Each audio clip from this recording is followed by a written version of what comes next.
E aí, gente, tudo bem? Vamos falar hoje um pouquinho sobre outro esporte. Hoje vamos falar circunstancialmente sobre futebol. Futebol. Eu muito raramente faço incursões fora da natação, que é a minha praia, né? Mas já fiz, já falei sobre tênis, já falei sobre futebol outras vezes também. Hoje eu queria falar de novo de futebol, porque nós estamos em ano de Copa do Mundo, né? O Brasil vai estrear no dia 13 de junho contra o Marrocos. Depois vai vir ainda um jogo contra o Haiti e depois um jogo contra a Escócia. São jogos da fase de grupos. Então, eu acredito que nós estamos em abril, logo logo a movimentação vai ser muito grande, todo mundo vai se agitar em torno disso, vai haver uma movimentação afetiva e emocional muito grande em torno disso, as famílias, os amigos, o pessoal todo vai se reunir para assistir jogos, e muitos pais vão assistir jogos com os seus filhos, jogos com a família, né? Vão estar junto com outras pessoas e os seus filhos podem estar juntos. E eu sou um camarada que, além de apaixonado pela natação, eu sou um indivíduo muito sensibilizado com os aspectos educacionais.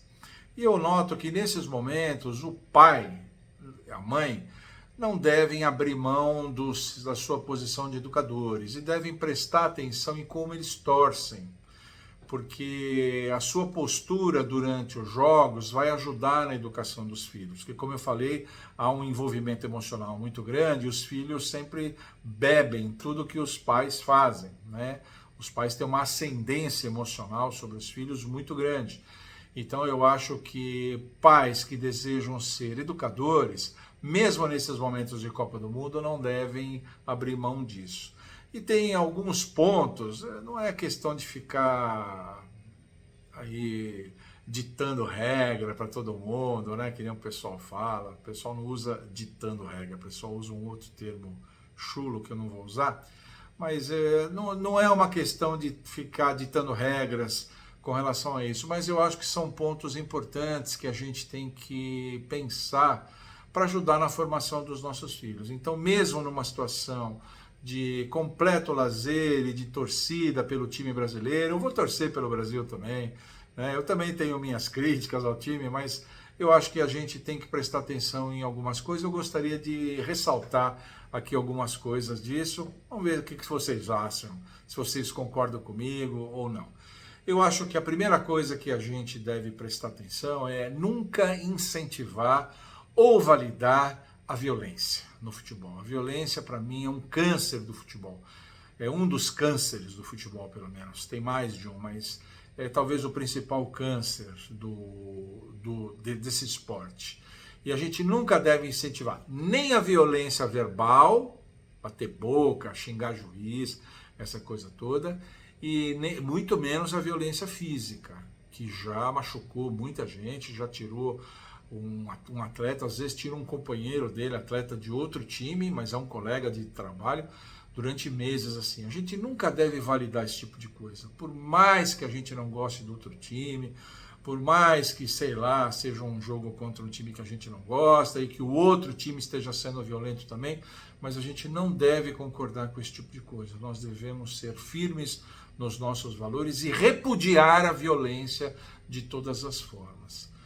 E essa é a primeira coisa que a gente deve ter. E eu, para cada dica que eu vou dar aqui, eu vou pegar um lance de Copa do Mundo de 2020, dos anos 2000 para cá. Dos anos 2000 para cá, né? Eu peguei um lance de Copa do Mundo e eu vou dar um exemplo para vocês verem que essas coisas acontecem em Copa do Mundo, sim.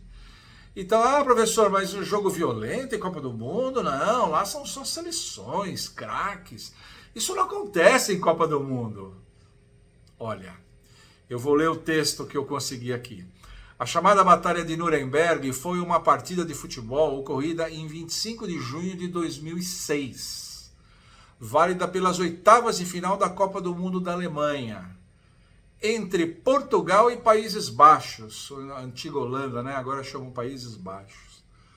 O jogo entrou para a história por ter sido o embate mais violento da história das Copas do Mundo, batendo o recorde de cartões distribuídos. Ao todo foram 16 cartões amarelos e 4 vermelhos, dados pelo juiz árbitro russo, Valentin Ivanov. Ou seja, foi uma pancadaria generalizada. Isso não é um jogo indigno. É um jogo indigno. Os pais não devem, nós educadores, pais, professores, nós não devemos ter medo de usar essas palavras. É indigno de ser um jogo de Copa do Mundo. O jogo deveria ser, sei lá, anulado. Anulado. É que aí entram gestões econômicas e tal. Então a gente deve prestar atenção nisso e nunca validar, nunca incentivar esse tipo de coisa. Temos que ficar de olho nisso, porque às vezes nós mesmos estamos irritados, estamos nervosos, estamos envolvidos emocionalmente, mas temos que ficar de olho nisso. Essa é a primeira coisa. A segunda coisa que a gente deve falar para as nossas crianças, devemos comentar com as nossas crianças, fazer comentários com eles, é a respeito de respeitar as decisões da arbitragem. O futebol brasileiro é tido e havido como um dos mais reclamões do mundo. Você assiste um jogo internacional, existem lances polêmicos em que os jogadores cercam o árbitro. Existem. Mas é um ou outro, e eu assisto esses jogos, eu gosto também disso. Então, aqui no Brasil, qualquer faltinha, qualquer lateralzinha, ou qualquer escanteio e tal, que mais duvidoso e tal, meia dúzia de jogadores cercando o árbitro. Puxa vida, nós temos que deixar o árbitro apitar. Quanto mais sereno ele estiver, mais ele vai acertar. É isso. Hoje em dia tem 4 árbitros mais o VAR para resolver tudo isso. Então, nós devemos ter calma e devemos valorizar as decisões da arbitragem. Erraram. Mas hoje em dia o VAR veio para dar uma ajuda nisso. Se houver alguma dúvida relevante e tal, o árbitro chama o árbitro no vídeo, e o árbitro vai lá, e hoje em dia tem sido frequente árbitros que tinham dado até gol, volta atrás. Tinham dado pênalti, volta atrás. Então a gente tem que ter um pouco de calma e estabelecer uma relação um pouco mais de confiança com os árbitros. É importante isso. E qual é o episódio? Nós tivemos um gol anulado num jogo Inglaterra e Alemanha. Um gol de um inglês chamado Frank Lampard, na Copa do Mundo de 2010. Olha, recentemente. Um erro histórico de arbitragem. Esse Lampard, ele chutou a bola bateu no travessão, bateu não sei quantos centímetros dentro 33 centímetros dentro do gol e saiu. Fez pum, saiu fora assim. O juiz não deu o gol, juiz tunisiano. Não deu o gol. O jogo estava 2-2, Inglaterra e Alemanha, um clássico do futebol internacional. A Inglaterra se descontrolou com isso. Acabou que no segundo tempo, isso foi ainda no primeiro tempo.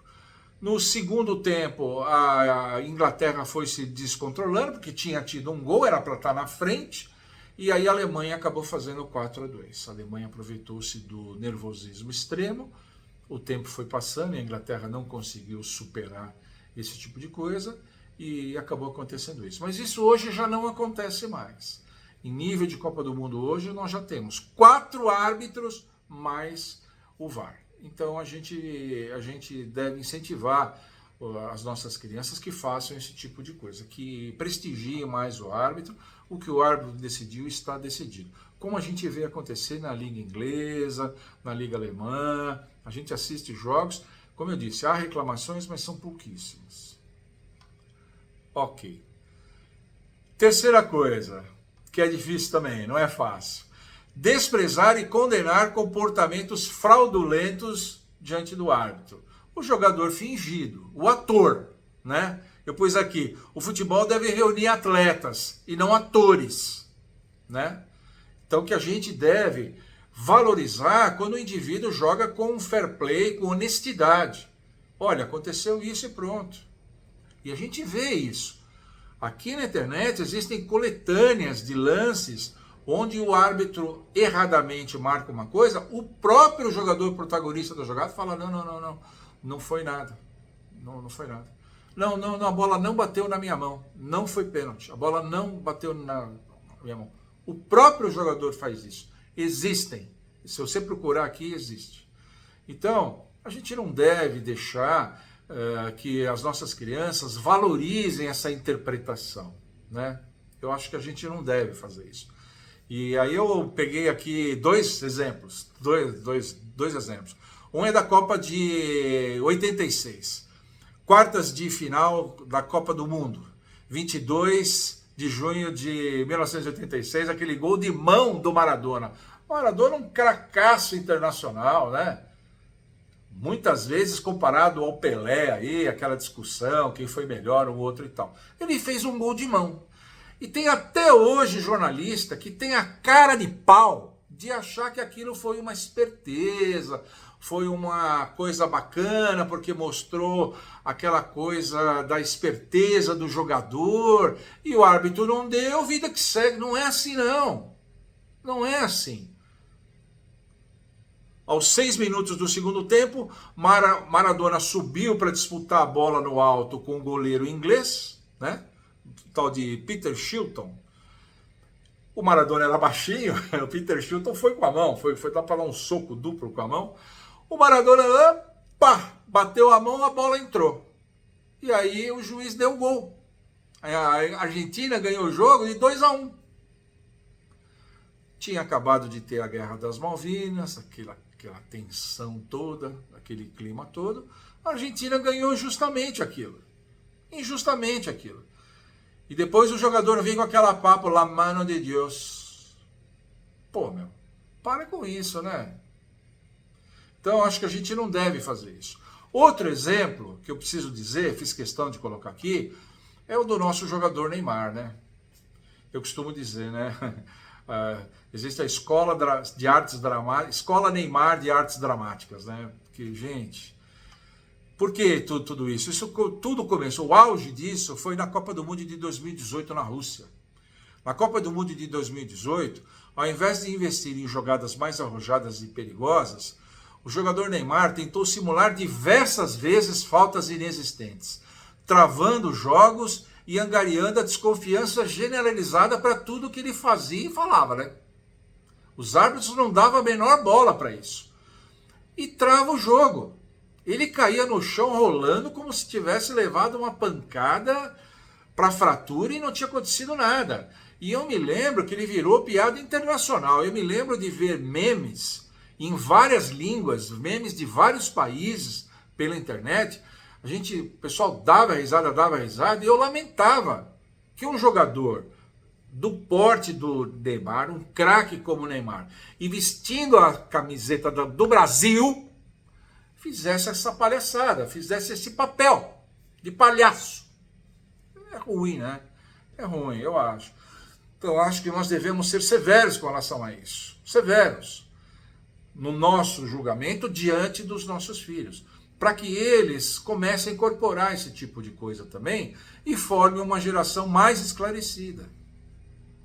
Eu acho que a gente precisa fazer isso. Eu acho que você, pai, deveria fazer isso. Ok? E a última coisa, quarta dica, o progresso dentro do esporte só virá quando você reconhecer as suas próprias falhas e reconhecer as virtudes do adversário. Precisa fazer isso. Precisa fazer isso. Quer dizer, jogar toda a culpa no árbitro, ou no azar, ou num eventual lance violento. Nada. Não. Você tem que reconhecer os méritos do outro time quando anulou o seu ataque. A defesa anulou o seu ataque. Acontece. Ou um craque deles, no último minuto de jogo, decidiu a partida. Foi um craque, decidiu a partida, e isso, eles têm um mérito, eles têm um craque. E definiu a coisa. Né? Eu acho que a gente deve ensinar as nossas crianças a fazer esse tipo de coisa. Reconhecer as próprias falhas. Nosso time foi mal escalado. Nosso time foi mal montado. Tática do nosso jogo. E aí eu vou ter que falar do Mineiraço, né? Do 7-1 contra a Alemanha. Vocês acharam que eu tinha esquecido, né? Não esqueci não. Na Copa do Mundo de 2014, aqui, 8 de junho de 2014, no Mineirão, em Minas, Brasil e Alemanha. As duas seleções estavam invictas, né? Então esperava-se uma partida equilibrada. E aconteceu o que aconteceu, né? terminou com uma vitória avassaladora de 7-1 para a Alemanha, que marcou 4 gols em 6 minutos no primeiro tempo. Incompetência nossa. O técnico nem para fazer uma substituição, parar o jogo um pouco, sei lá, pedir para entrar outro, sair outro, alguma coisa assim, deixou a coisa rolar, né? E foi isso. Se não me engano, o jogo acabou, nós fomos já para o intervalo com 5-1. 5-1. Existem relatos fidedignos de que a Alemanha, no vestiário, os jogadores já tinham se reunido e já tinham falado, olha, o jogo está ganho, não vamos forçar muito, não vamos desrespeitar o Brasil, vamos jogar com força, vamos procurar jogar dentro do nosso melhor, sempre do nosso melhor, mas não vamos tripudiar, não vamos humilhar, não vamos começar a dar olé, esse tipo de coisa e tal, vamos tentar fazer a coisa mais séria possível. A Alemanha ainda fez mais 2 gols, acabou 7-1. O Brasil não esteve bem, e acabou, e pronto. A Alemanha sempre esteve bem. A Alemanha viria a ser campeã, né? A Alemanha derrotou a Argentina na final por 1-0 e foi campeão. O Brasil estava tão ruim que na disputa de terceiro e quarto lugar perdeu de 3-0 para a Holanda, Países Baixos, né? Então, para você ver. Então, essas coisas, todas essas 4 dicas são coisas que têm a ver com Copa do Mundo. Eu dei 4 exemplos relativamente recentes e que a gente deve estar pronto para assistir isso com os nossos filhos e nos posicionarmos de maneira correta. Essa é a preocupação que eu tenho. Eu tenho 3 filhas, mas apesar de serem 3 mulheres, 2 são apaixonadas por futebol, viu? Hoje em dia não tem muita diferença não. E acho que nós devemos nos posicionar. Forem filhos pequenos, então, mais ainda, porque ainda, como eu disse, bebem muito do que os pais falam, né? Toda a postura dos pais, e acho que a gente deve prestar atenção nisso. Não adianta depois a gente reclamar que o filho foi violento no jogo, que o filho desrespeitou o árbitro e tal, se nós não damos esse exemplo na hora que assistimos a Copa do Mundo com eles. A Copa do Mundo, lá estão os melhores jogadores e os melhores árbitros, estão os melhores, é a nata. É lá que você tem que posicionar. Então, como lá estão os melhores, você também, como pai, como educador, tem que dar o seu melhor. Tá bom? Por hoje era isso, essa era a dica que eu queria dar. Espero que vocês tenham gostado. Espero não ter falado nenhuma bobagem. E você, concorda comigo? Esqueci alguma coisa? Tem algum lance aqui que vocês gostariam de colocar também aqui, que se encaixa nessas 4 dicas que eu dei? Coloca aqui, tá bom? E curte, compartilhe e comenta aqui também. Continue comentando, façam os comentários que vocês quiserem e continue mandando para cá as suas sugestões, porque você já sabe que aqui nesse canal as melhores viram vídeo. Tchau.